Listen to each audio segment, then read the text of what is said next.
Hello everybody, Bill here at QA1, and today we've got our very own Rob McPherson with his sweet 1956 Chevy Task Force. I don't know if to call it pro touring, pro street, pro, it's just pro. Well, I think it's actually just amateur. Amateur, pro DIY. You've had this truck for a while, and what did you start with? Well, first I started with an engine. I had finished a 65 Corvette restoration project, and I really wanted to do something where I didn't have to follow everybody else's rules.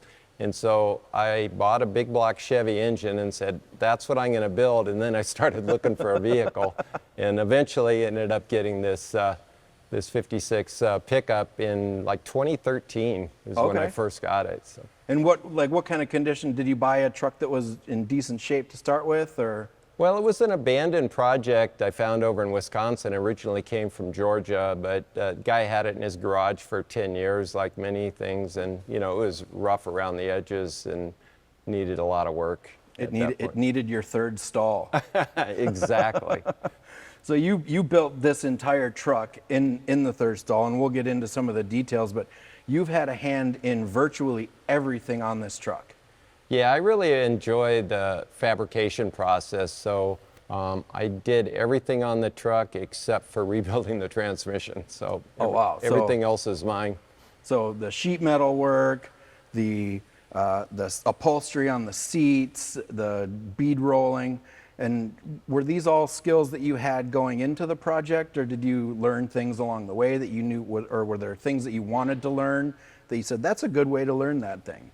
Yeah, a little bit of both. I mean, I'd built a lot of, you know, cars and engines before and done some fabrication, but much of the skills I picked up along the way, you know, the TIG welding of the roll cage, the aluminum work, the bead rolling, the upholstery. I'd never done upholstery before, and so it was a really good excuse to figure out a lot of things and learn some new skills. Yeah, so now if you were to start over again, you could build everything and you would say, well, I've done that before.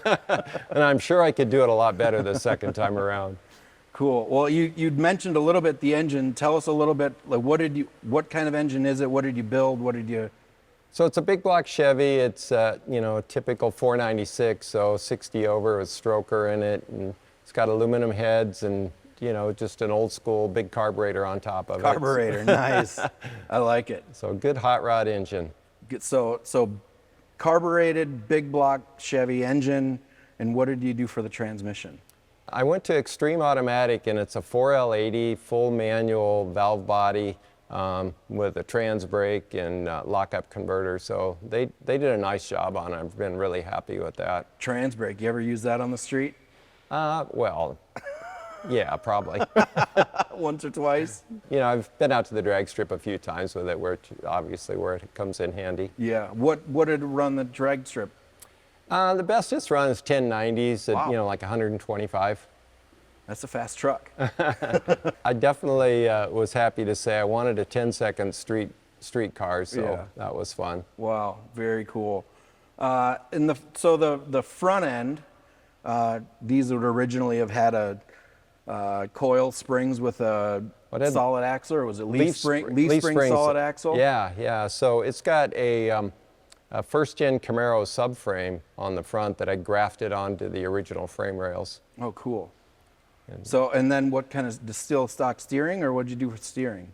No, I fabricated a rack and pinion steering, you know, old Pontiac Grand Am steering that has a center takeoff, so you can get the bump steer right on these first-gen Camaros. So. Did you do anything in the center of the frame to stiffen anything, or to put, what'd you do in the middle? Yeah, so these frames are super flexible, you know, any of the ladder frames are, so you know, it's got, you know, kind of my home-brewed back half on it for the fore-length, and then the center section I boxed it to add some stiffness, and then created an X-member transmission mount, which puts a lot of torsional rigidity into the frame. Okay, cool. And you made that all yourself? Yep. Wow. Got a tube bender and went to work. Cool.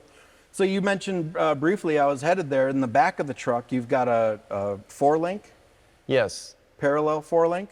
Yeah, it's a drag race style 4-link, and so it could be set up parallel, but it's not for performance on the drag strip. So they work really well on the drag strip, but not they don't work so well on the street because they don't have any roll to them before they bind up. Sure. And so then what about the lateral stability in the back? Did it panhard bar? I went with a Watts link, kind Okay. of in the old school tradition, big block and a carburetor and a Dana 60 and a Watts link, so. Ooh, Dana 60, that's cool. So what'd you get the Dana 60 out of? Well, I got that out of a wrecking yard. It came out of a, kind of a mid-60s, 3/4 ton F100 truck, so it had full floating axles and all that. But, of course, I got cut off and narrowed and fixed up for this. With the interior now, I remember talking to you one time and you said you were trying to figure out how to make some bucket seats, some bomber seats. Yeah, when I first put the truck together, I had some drag race style upholstered seats in there, and there's not much leg room in there. I'm a tall guy, and so I wanted to make a seat that got as far back in the cab so it would get a little bit more leg room. So I made some bomber seats for it that they're as far back as you can go. My head touches the rear window in the truck. So Cool. So and you made the seat backs.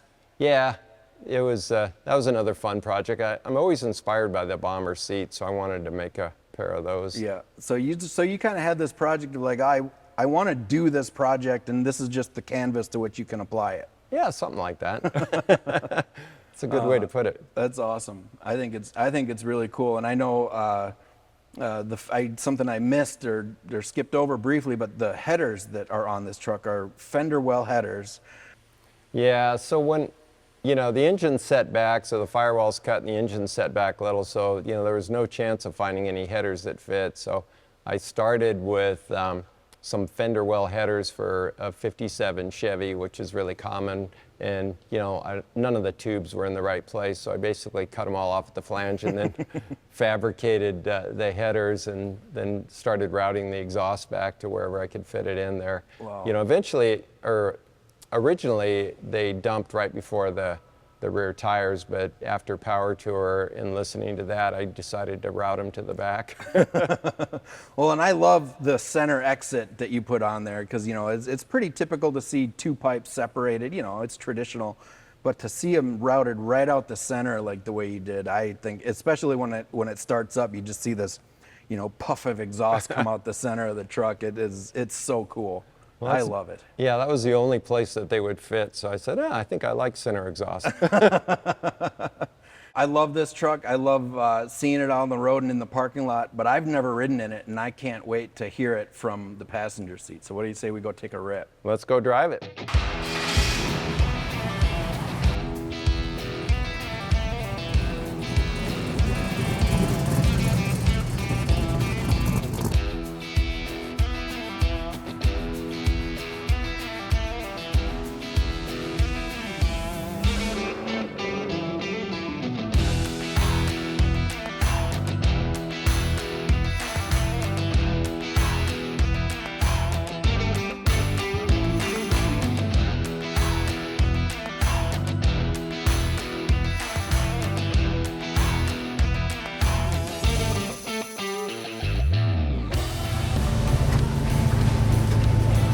This thing rides really nice. I mean, you hear some noises because there's a lot of sheet metal panels and things like that, but yeah, it rides great. Yeah, the front's nice. It's all QA1 first gen in the front, but the rear is 4-link with solid rod ends, so that's where most of the noise comes from. Yeah. So when you chose the first gen subframe, was there a reason you chose the first gen over a second gen? Or second gen's real popular to put in a hot rod truck too. Yeah, and to be honest, the guy had a first gen subframe when I bought the truck, okay. So possession drives a lot of decisions. Yep, you already had it.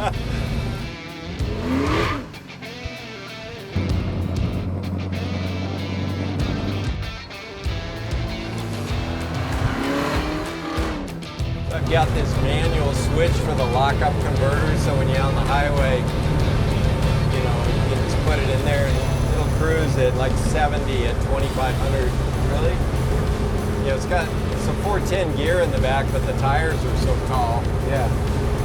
This thing would cruise just fine at 80 miles an hour all day long.